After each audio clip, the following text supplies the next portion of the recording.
Kita ke informasi lain, pemirsa. Polisi menangkap artis Onadio Leonardo bersama istri terkait kasus penyalahgunaan narkoba. Penceramah muda Habib Jafar yang juga sahabat Onat menyampaikan keprihatinan dan kekecewaannya.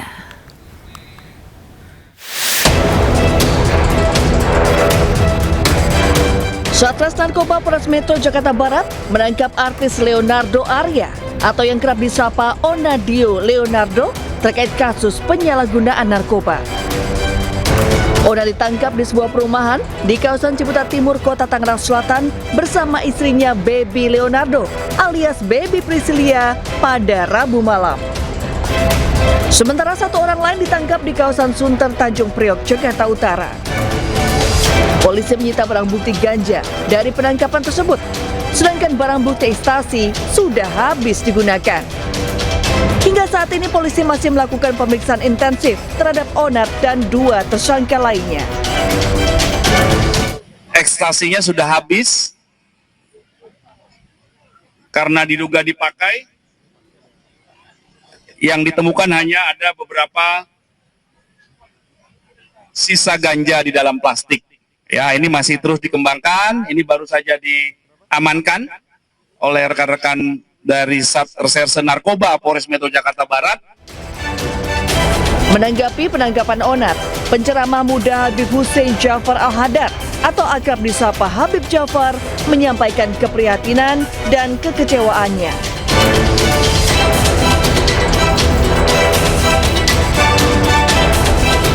Melalui unggahannya di media sosial, Habib Jafar mendoakan agar Onat bisa terlepas dari narkoba.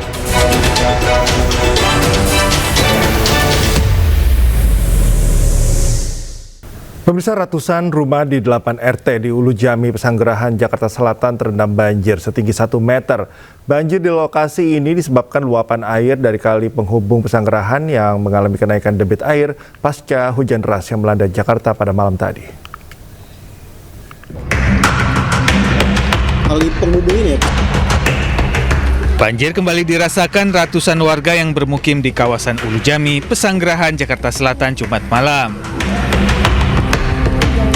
Banjir setinggi 1 meter merendam ratusan rumah warga akibat luapan air kali penghubung Pesanggerahan. Adanya penyempitan kali membuat debit air pada kali penghubung Pesanggerahan meluap. Untuk mengurangi air masuk ke dalam rumah, warga berinovasi dengan tanggul buatan. Namun, tingginya banjir membuat air tetap masuk ke rumah dan mengganggu aktivitas warga.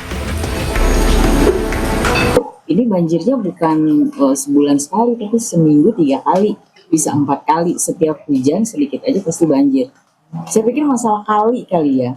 Kali yang di ujung sana itu mengecil. Jadi airnya, sebenarnya saya bukan yang nggak mau banjir, cuman ini banjirnya udah keseringan. Kali yang di perbatasan antara Jakarta Barat dengan Jakarta Selatan itu kayaknya mengecil, jadi air nggak lancar ke sana. Agar banjir tidak berulang, warga berharap pemerintah melakukan pelebaran dan pengerukan pada kali penghubung Pesanggerahan. Dari Jakarta, Rizky Palupi, iNews melaporkan. Pemirsa, hujan deras yang melanda Jakarta Jumat sore menyebabkan banjir di kawasan Kebon Jeruk, Jakarta.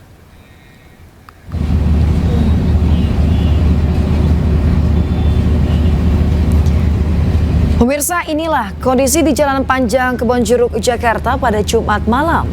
Hujan deras yang mengguyur sejumlah kawasan di Jakarta sejak sore hari membuat wilayah ini tergenang banjir setinggi 30 cm. Sejumlah pengendara sepeda motor pun harus memutar balik atau menuntun motornya agar tidak mati mesin.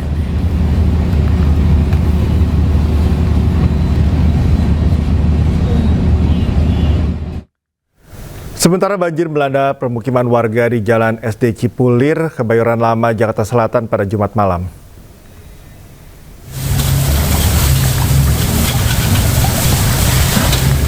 Banjir setinggi 40 cm melanda permukiman warga di Jalan SD Cipulir, RT 3 RW 11, Kebayoran Lama, Jakarta Selatan. Hujan deras yang melanda Jakarta pada Jumat sore membuat anak kali Pesanggerahan yang berada tak jauh dari permukiman warga meluap. Banjir membuat akses dan aktivitas warga terganggu. Sejumlah pengendara sepeda motor tak berani melintas. Menurut warga, kawasan ini memang langganan banjir terlebih jika hujan deras turun cukup lama. Kalau misalnya hujannya sampai nggak berhenti itu bisa sepinggang ya kalau di sebelah sananya. Cuman kalau standar ya biasanya sepaha. Itu ukuran orang dewasa gitu ya, Iya, Mbak? sepaha orang dewasa ya. Ada 50 sampai 1 meter itu, Mbak? Pernah sih sampai segitu. Pernah sampai segitu. Ini tadi terjebak udah berapa lama? Pemirsa, petugas kepolisian mengevakuasi seorang wanita yang terluka saat banjir menerjang perumahan Pondok Kacang Prima, Tangerang Selatan, Banten. Korban pun langsung dilarikan ke klinik terdekat.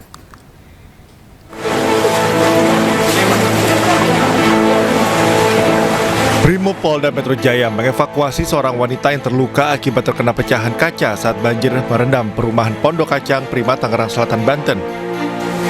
Usai dievakuasi, korban pun langsung dilarikan ke klinik terdekat.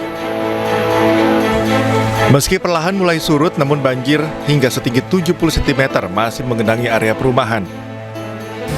Data dari Badan Penanggulangan Bencana Daerah Tangerang Selatan mencatat sebanyak 18 rukun warga terdampak banjir di perumahan ini.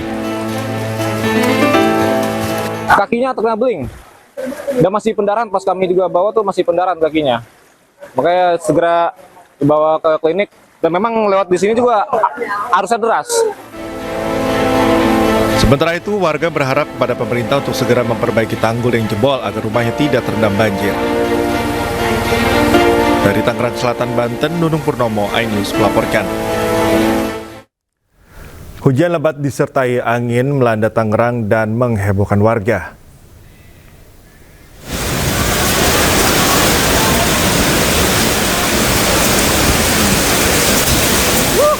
Hujan deras disertai angin kencang mulai turun Jumat sore sekitar pukul 16:45 waktu Indonesia Barat.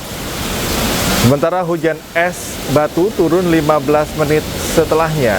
Warga yang berada di pusat perbelanjaan di Kelapa II, Kabupaten Tangerang dihebohkan dengan fenomena hujan es berukuran kelereng. Beberapa warga berusaha mengabadikan fenomena tak biasa ini. Meski hujan es tidak berlangsung lama, namun warga diimbau untuk berhati-hati dan berteduh agar hujan es tidak melukai kepala dan badan. Jadi tuh es batunya juga lumayan berisik ya karena nimpang-nimpang atap gitu. Dia lumayan berisik juga suara benda jatuh gitu. Tapi untungnya tuh si es batunya juga nggak gede banget sih. Jadi masih kecil kayak apa ya, kayak lereng kecil gitu loh. Jadi nggak. Diri KTT APEC 2025, Presiden Prabowo Subianto disambut Presiden Korea Selatan Lee Jae-myung. Di hadapan para pemimpin dunia, Prabowo berbicara mengenai penguatan kerjasama ekonomi di kawasan Asia Pasifik. 인도네시아 대통령님입니다. Presiden Prabowo Subianto menghadiri konferensi tingkat tinggi Asia Pacific Economic Cooperation 2025 di Gyeongju, Korea Selatan. Kehadiran Prabowo langsung disambut oleh Presiden Korea Selatan Lee Jae-myung. Dalam forum ini, Presiden Prabowo dijadwalkan akan berbicara mengenai penguatan kerjasama ekonomi di kawasan. 지연되고 있긴 합니다만. Sebelumnya Presiden Prabowo Subianto disambut hangat dan meriah oleh diaspora Indonesia. Para diaspora Indonesia yang tinggal di Korea Selatan ini secara khusus datang ke hotel tempat Prabowo menginap. Mereka mengaku senang bisa bertemu langsung dengan Presiden. Rangkaian KTT APEC digelar pada 30 Oktober hingga 1 November 2025.